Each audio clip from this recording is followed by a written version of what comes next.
In the ancient days, when the heavens were alive with the power of the Tenga, a fierce enmity brewed between the divine spirits of the West and the East. Hormasta, leader of the 55 Western Tenga, stood tall against Atai Ulaan, the leader of the 44 Tenga of the East. Their clash was inevitable, and when it finally came, the heavens shook with the fury of their battle. Hormasta emerged victorious, but victory came at a terrible cost. The shattered remains of Atai Ulaan drifted down to earth, where they morphed into malignant spirits and vile diseases, casting a shadow of despair over humanity. As the world below trembled under this dark curse, a powerful shaman named Shanihan Shara dared to intervene. With all her might, she hurled her enchanted drumstick into the sky. It soared through the heavens, landing with a resounding thud on the table of Manzan Gurm Today, the mother of all sky spirits. Gazing into her mystical mirror, Manzan Gurm Today saw the plight of humankind. Something had to be done. She summoned the Tenga, and together they devised a plan to save the world. Hormasta knew that only one being could protect the earth, his middle son, Belekt. He resolved to send him to the mortal realm, to be reborn as a human and rise as the people's savior. On earth, in a desolate corner of the world, lived a poor couple, Sengjlan Noyon and Naran Guhon. They had nothing, no livestock, no wealth, only each other. They survived by foraging for wild onions, garlic, and small fish. Yet, even in their poverty, they found joy when Naran Guhon discovered she was with child. Their joy turned to awe when the baby was born. From the moment of his birth, the child was unlike any other. With a fierce look in his eye, he clenched his tiny fist and spoke, proclaiming his destiny to strike down enemies and walk the path of truth.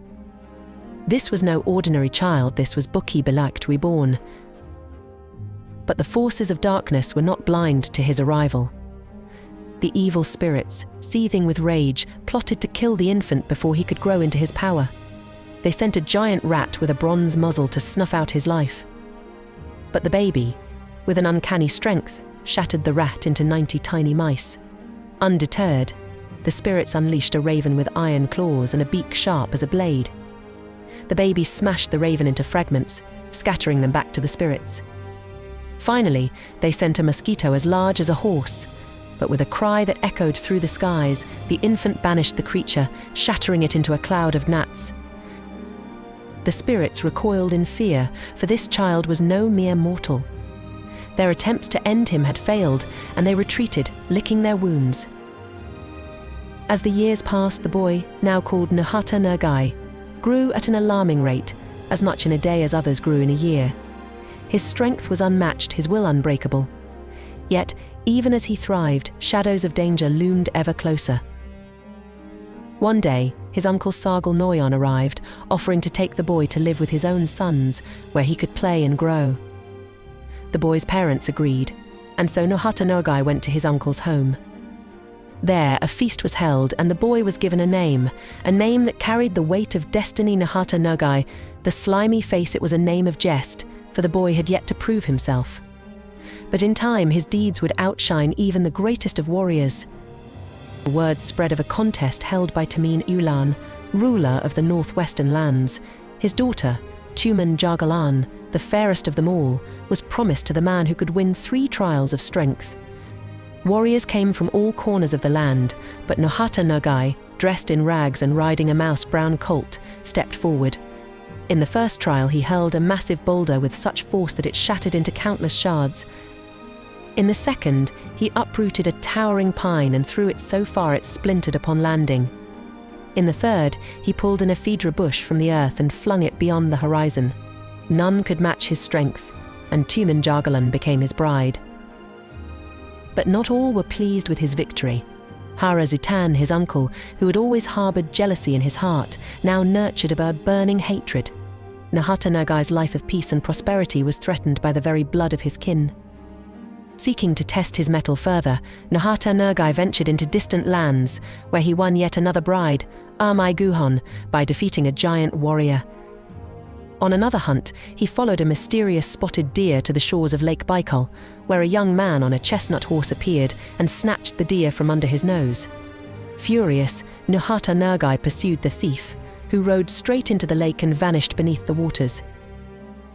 Without hesitation, Nahata Nergai plunged into the depths, only to discover the realm of Yuhailuzen, the chief of the water spirits. The rider was none other than Yuhailuzen's daughter, Alma Mergen, disguised as a young man. Yuhailuzen welcomed Nahata Nergai, for he had known Han Hormasta and had once promised that their children would wed. Thus, Alma Mergen became his third wife. But the darkness would not leave him in peace. Atai, Ulaan's vengeful spirit, now transformed into the monstrous Arhan Chotgor, lurked near Gezer's home, waiting to strike. The first to fall into the monster's clutches was none other than Hara Zutan, the jealous uncle. Desperate to save himself, Hara Zutan betrayed Geser, promising the monster he would sabotage the hero's weapons and steal his wives. Under the cover of night, Hara Zutan crept into Gezer's home, shattering his arrows, breaking his bow, and smashing the tips of his spear and sword. When Geser returned to find his weapons destroyed, he knew he could not wait. With nothing but his bare hands, he faced Arhan Chotgor. The battle was fierce, but with a powerful blow, Geser broke the monster's neck, ending its terror. Yet Gezer's heart was heavy with the weight of his uncle's treachery. He found Hara Zutan, who begged for forgiveness, swearing he would never betray him again. Despite the betrayal, Geser could not bring himself to kill his own kin. He spared Hara Zutan's life, but knew the darkness had not yet been vanquished.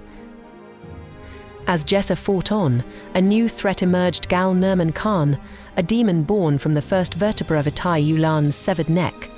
This fiery being ravaged the lands, leaving destruction in his wake. Geser tracked him to his desolate lair, where they clashed in a battle of fire and fury.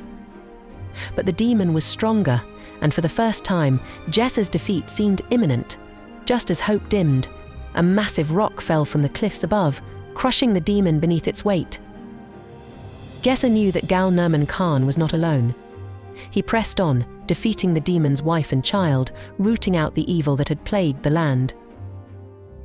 Gezer's fame spread far and wide. He slew the monstrous deer Orgoli, who had swallowed 40 people whole, and with his sword, freed those trapped within its belly. He sought wisdom when needed, humbling himself to seek help from his immortal grandmother, who provided him with a simple stick that proved to be the only weapon capable of slaying the mighty Sherim Minata Khan. Though Geser longed for peace, it was not to be. His life was a relentless cycle of battles, each more perilous than the last. But with each victory, he brought hope and safety to his people.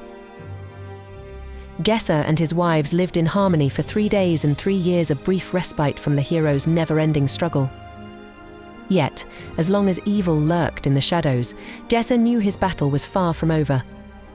He was the guardian of the world, the hero whose deeds would echo through the ages, forever vigilant against the darkness that threatened his people.